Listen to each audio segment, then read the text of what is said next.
other shows we have for you to enjoy at myclassicradio.net. The Avengers was most certainly not a household name in South Africa prior to the radio series. With no national television service until 1976, the mechanism simply was not present in the country to show television programs to mass audiences. While many other countries reveled in the filmed adventures of John Steed and company, South Africa was not equipped to join in the fun. The series took Britain by storm and made a major impression in the American markets, being that greatest of rarities, a British series given a network transmission slot. However, as a filmed series, rather than a videotaped one, The Avengers was able to gain a modicum of exposure in South Africa through film rentals. Come and listen at myclassicradio.net. If you're struggling with alcohol or drugs, Recovery Centers of America can help. The holidays are over, the new year is here, and the time to act is now. Expert private care at Recovery Centers of America will get you on the road to recovery today. At our award-winning and fully accredited treatment centers on the Eastern Shore and in Southern Maryland, you will be treated with compassion, dignity, and respect by our dedicated team of professionals. You will also benefit from specialized programs, 24-hour medical care, and the comfort of our outstanding facilities. Let us help you. We will answer your call 24/7 and can get you into treatment as soon as today. If outpatient care is right for you, you can receive a same-day assessment and attend therapy in person or virtually. And because we accept most private insurance plans, you get premium care without the premium price. Don't wait. Start your new year. Start your new life today. Call 1-888-RECOVERY now. That's 1-888-RECOVERY.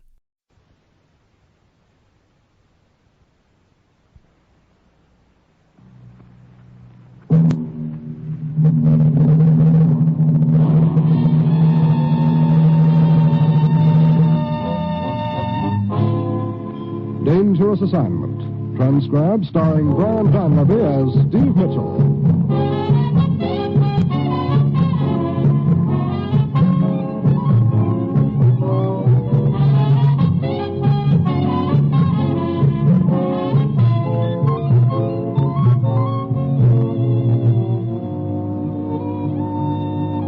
Yeah, danger is my assignment. I get sent to a lot of places I can't even pronounce. They all spell the same thing, though, trouble, but when I walk into the commissioner's office, I don't realize this assignment's going to prove that sometimes the best way to stop a guy cold is to step on the gas.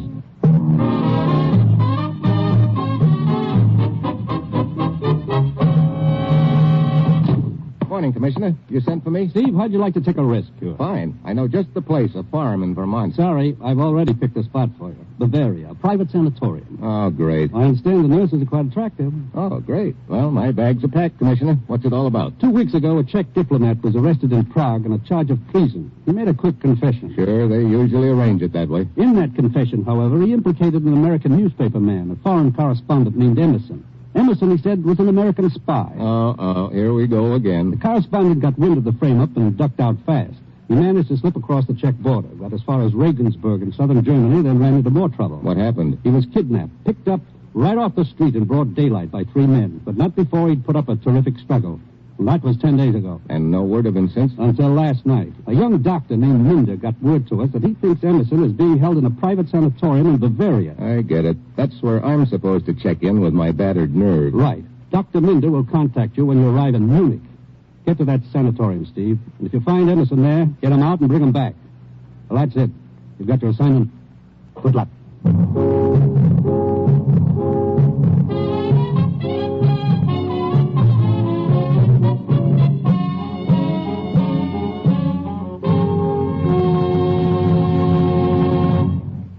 The National Broadcasting Company is presenting Dangerous Assignment, starring Brian Donlevy in the role of Steve Mitchell, colorful, two-fisted government agent. At all those places of the world where danger and intrigue walk hand in hand, there you will find Steve Mitchell on another Dangerous Assignment. Thursday evening on the NBC Radio Network is filled with great entertainment. Yes, for Western adventure and songs, there's the Roy Rogers Show from Paradise Valley. And along with Roy, you'll hear Dale Evans and the Whippoorwills. And immediately following the Roy Rogers Show, listen to Father Knows Best with Robert Young in the title role. On Father Knows Best, you'll hear the amusing adventures of the Anderson family. And, of course, Thursday also brings another hilarious session of Truth or Consequences with Ralph Edwards, your favorite fun master. On many NBC stations, Thursday ushers in another session of Eddie Cantor's show business show. So for the most enjoyable Thursday evening entertainment, be sure to set your dial to the NBC Radio Network.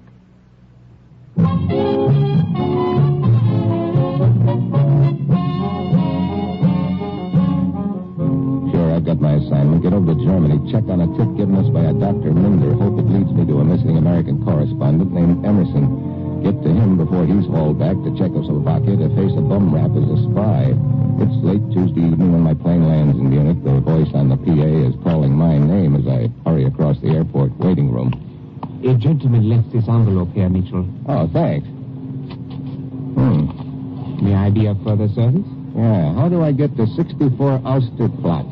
Austerplatz, a street on the other side of town. I would suggest a taxi. Thanks. One more thing about the man who left this note. What did he look like? He was here but a short time ago. A small man, middle-aged, rather stout. The message is not signed? Yeah, it's signed by Dr. Minder. I just wanted to check the description against the signature. Oh? It doesn't fit.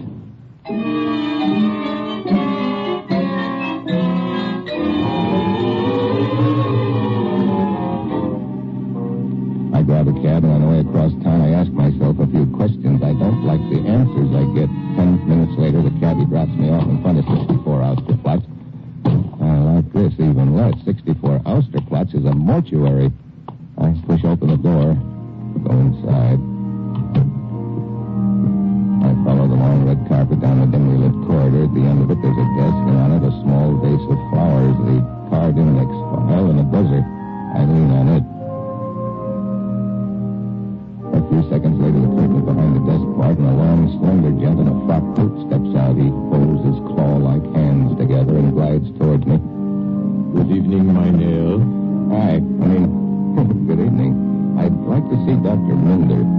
Your name is? Mitchell. Steve Mitchell. The next room, please.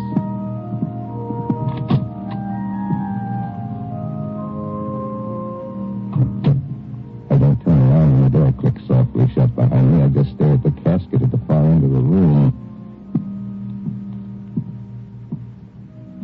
The casket is empty.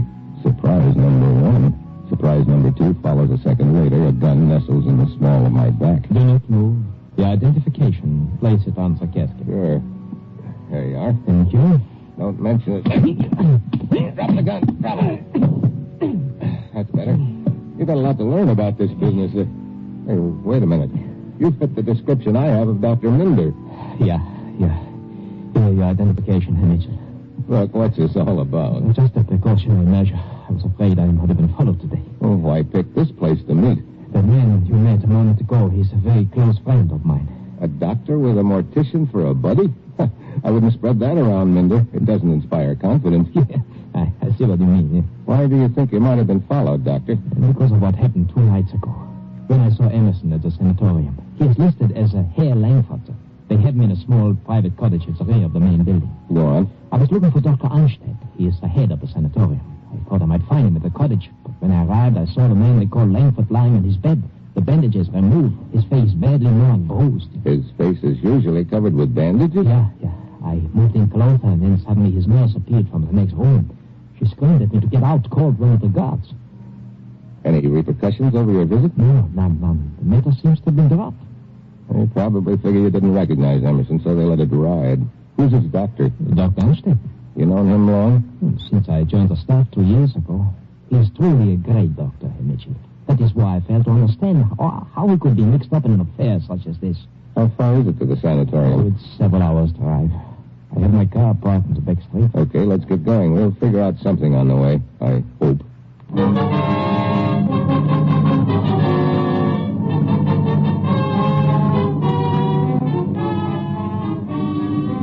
rumble out of Munich, head south. 2 hours later, we're rolling along a narrow, winding road high in the mountains. Dr. Minder finally comes up with a suggestion. Mitchell, I've been considering a possibility. I might be able to get you into the grounds by way of the back wall.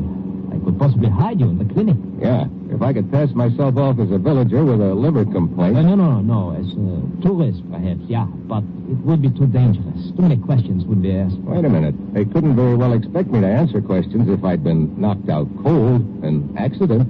An accident? Why not? We stage an accident for the benefit of anyone who might be watching from the sanatorium. Yes. The guards at the gate, they have an unobstructed view of the road leading to the main gate. What would happen then? Well, a call to the clinic. The gate guard and I would drive to the scene with the ambulance. Right. Now, all we need is an accident. But what kind? Automobile? My expense account won't stand for a car's crash. How about a bicycle? Yes, of course. Can you get one of the villagers to cooperate with a gentle sideswipe? Yeah.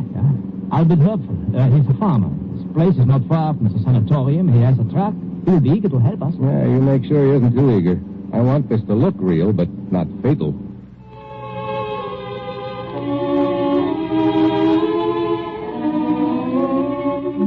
It's early in the morning when I register at the village inn. After breakfast, I saunter up to my room, check our schedule again, and look over the map of the road Minder had sketched for me. At exactly 10 minutes after 1, I hop aboard my bike and ride out of the village, making like a happy tourist. I pedal along the winding roadway for another 10 minutes, then I spot a landmark I'm looking for. A tree on my left, burned and blackened by a bolt of lightning. I round the bend and up ahead, maybe a quarter of a mile, I spot the main gate of the sanatorium. At the same time, I spot Herpfel's truck as it shoots out of the side road. Comes bearing down on me, fast. Yeah, too fast. Suddenly I know something is wrong. Instead of swerving, it keeps coming straight for me. I dive off the bike just as the front tire hits. Hey!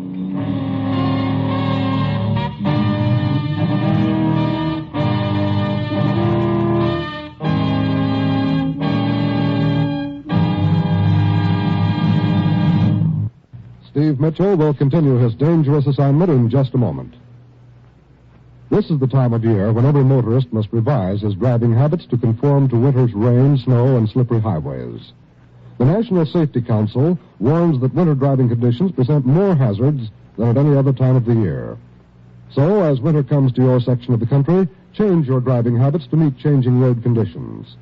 Too many times when roads are wet and slippery, the posted speed limits are not the safe speed limits. Remember, the safe speed for your driving is the speed that matches road conditions. America's professional truck drivers, the men who drive for a living, are taught that now, more than ever, they must drive ahead of themselves. By watching the changing road and traffic conditions on the highway ahead, you can avoid accidents before they happen. And when you see an accident threaten on the road ahead, you'll have time to keep it from happening. So remember, drive as slowly as the road conditions demand. Drive as if your life and the lives of your passengers depended upon it. They do.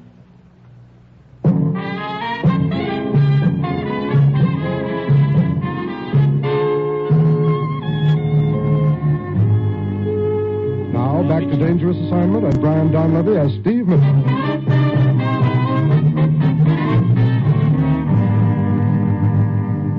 Mitchell. Herr Mitchell. Who are you? I am Herpfel. Hey, the farmer who ran me down with a truck. Hey, what's the big idea trying Please, I was not the one who was driving the truck.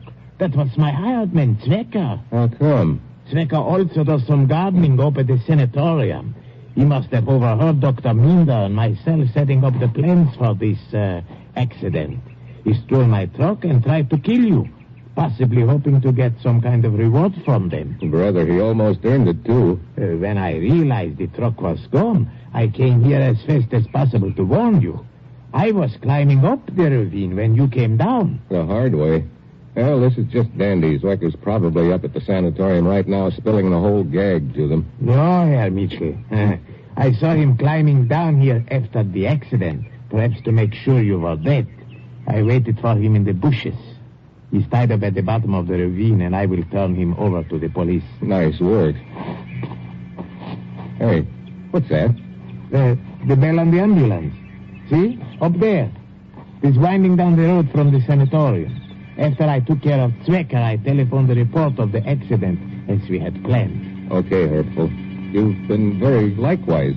You can get lost now. I'll take it from here.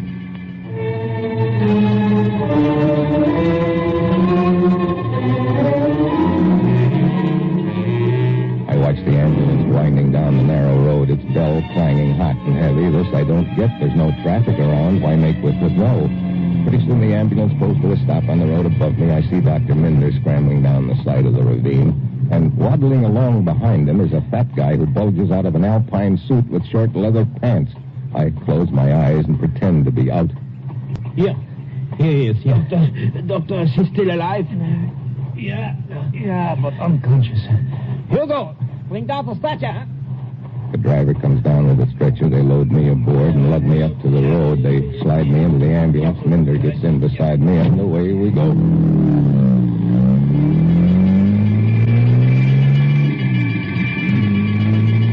right, Mitchell. They cannot hear us in the front seat. Yeah, we could hear anything with that bell clanging.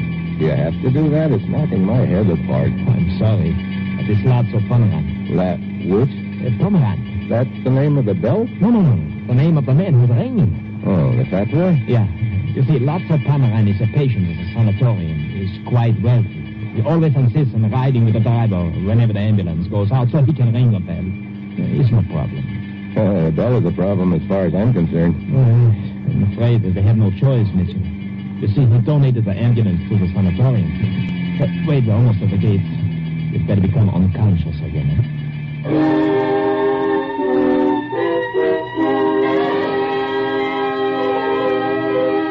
We drive into the grounds with Porky, the bellboy, still hard at work. I'm taken to a small room at the rear of the main building, which overlooks the cottages scattered around the grounds. I keep my eyes closed as Dr. Minder goes through the motions of making a further examination. A nurse hovers close by. Fräulein Schönberg, you seem to be studying the patient most carefully.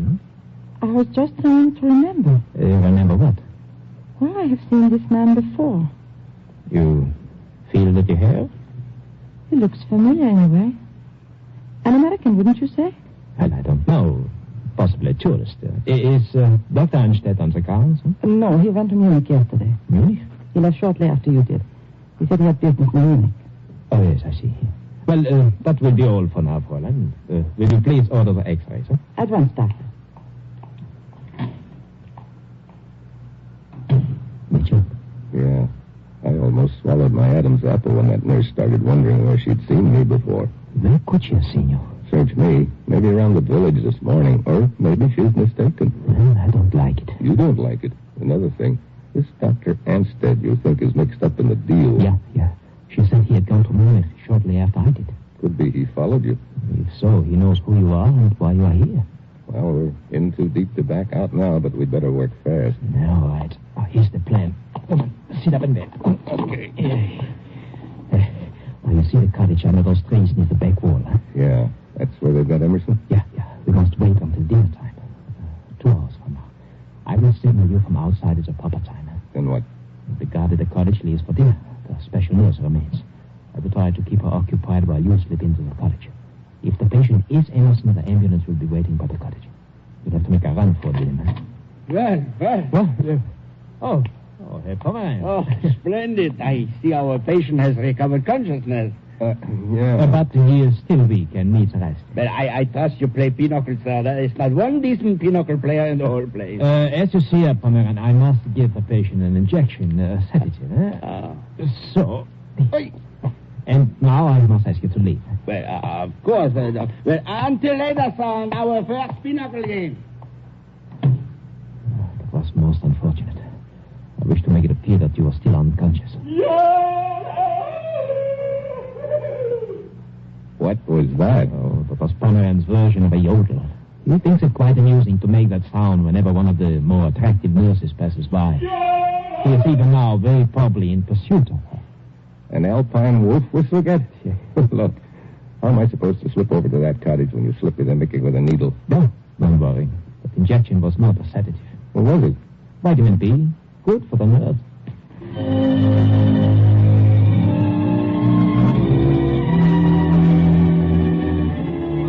Minder leaves and I settle back to wait for his signal. The minutes drag by. Finally, it starts getting dark. I stare out the window, but there's no sign of Minder. I begin to get an uneasy feeling something has gone wrong. Finally, I decide I can't wait any longer. I ease out the window and work my way through the shrubbery to the cottage where they've got Emerson. I take a quick look in the window. The patient's on the bed with his face bandaged, but there's no sign of a guard. This is my big chance. I go inside and over to his bed. Emerson. He doesn't answer. I start to shake his arm, but it falls off the bed limply. I jerk the bandages off his face. It's not Emerson. It's Dr. Minder. And he's dead. What? Dr. Minder. Dead. Look, nurse. You killed him. Shut up. I didn't kill him. Look, you're a friend of his, huh? Good, so am I. Promise me not to yell, and I'll take my hand off. Okay, I'll make it fast. I'm Steve Mitchell, U.S. government agent. Dr. Minder was helping me get to an American newspaper correspondent named Emerson, who was being held here under sedatives until his cuts and bruises healed. Then they were going to take him back across the Czech border to face a phony spy charge. Good. I saw them leave. Who? The special nurse and the guy they kept here. They drove off in an ambulance just a few minutes ago. With Emerson probably in the back. 10-1, they're heading north for the Czech border right now. If I could only get a car. Dr. Minder's car. What? He had offered to let me borrow it. I noticed him approaching the cottage a while back, so I came here to tell him I was leaving. You're so right. Let's go.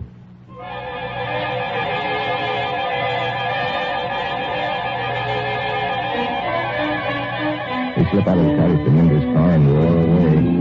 We head north toward the border. The minutes drag by. Think we are gaining any on them? Hey, up ahead. The ambulance. Parked beside the road. Yeah, and in that phone booth beside the inn, the nurse. She's probably calling ahead to let them know they're coming. Pull up. We stop beside a clump of trees. I tell the nurse to wait for me down the road a mile or so. She pulls away. And I to the ambulance. The guard is sitting in the front seat alone. The nurse is still in the phone booth. I'm almost to the door before he spots me. He reaches for a gun, but I nail him. He slumps over the wheel. I drag him out, jump inside, and take off fast. The small frosted glass panel back of the driver's seat, I can make out a figure on the stretcher on one side. I pull to a stop around the first bend in the road. I get out and go out to the back. I open the rear door. Hello, Mitchell. What? Pomeran. To be sure. Don't try anything. Well, the fat boy himself. So you've been running the deal, huh? I take it that's Emerson on the stretcher. Quite right. How'd you get Dr. Anstead to help you? We knew he had relatives across the border. The threat of reprisals was very effective. I see. Well, what happens now? You will drive us to the border. And if you try anything, Emerson will be shot immediately. All right. Get back into the ambulance. I walk to the front and get in. I'm pretty sure Pomeran won't shoot Emerson. He wants him alive, but I got to figure out a plan fast. Hurry up, Mitchell. I can make out Pomeran at the frosted glass panel behind me. Then I get an idea. Suddenly I throw open the door and duck. Mitchell! It works. He thinks I'm going outside. I can hear him scramble toward the rear door. As soon as he opens it, I step on the gas. I look out the right window. Pomeran is sprawled, face down on the road, out cold.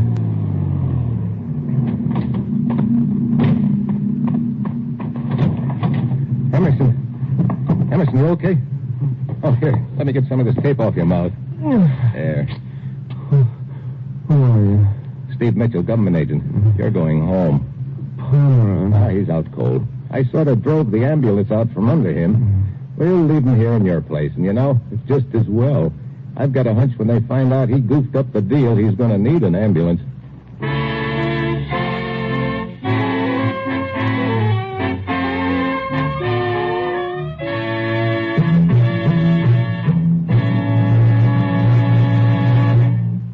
Our star, Brian Donlevy, will return in just a moment. One of the most important functions of a radio network is the quick dissemination of news. Here on the NBC Radio Network, you can depend upon expert news reporters to bring you all the important news whenever and wherever it happens. A schoolteacher in Michigan in a recent letter says it better than we can. Quote, I want to thank NBC for its complete coverage of both the national political conventions and for your accurate and timely reporting of the national election. I'm particularly grateful to read that NBC will be on hand to broadcast the inauguration of our new president in January. For when I add this broadcast to the others I already have recorded on my Webster Electric Echo tape recorder, I'll have a complete history of the 1952 political campaign. Again, I want to thank you and praise you for your wonderful news coverage. Unquote. And we thank you, Miss Miller. Here at NBC, we strive to bring you the finest reporting of the latest news. So, remember, the NBC Radio Network is your headquarters for top news coverage.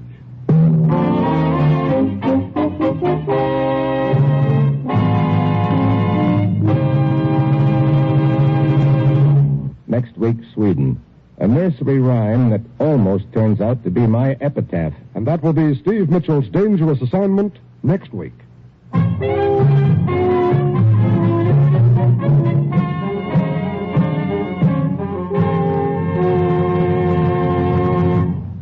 Included in tonight's cast were Byron Kane, Paul Frees, Tony Barrett, Jack Crucian, and Jeannie Tatum.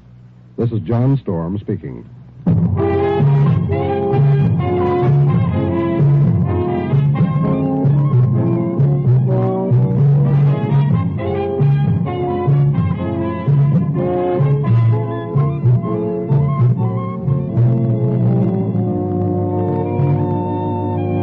Dangerous Assignment, starring Brian Donlevy in the role of Steve Mitchell, with Herb Butterfield as the commissioner, is written by Bob Reif and Adrian Jondeau and is directed by Bill Karn. Be with us again next week at this same time when Brian Donlevy, starring in the role of Steve Mitchell, will embark on another transcribed Dangerous Assignment.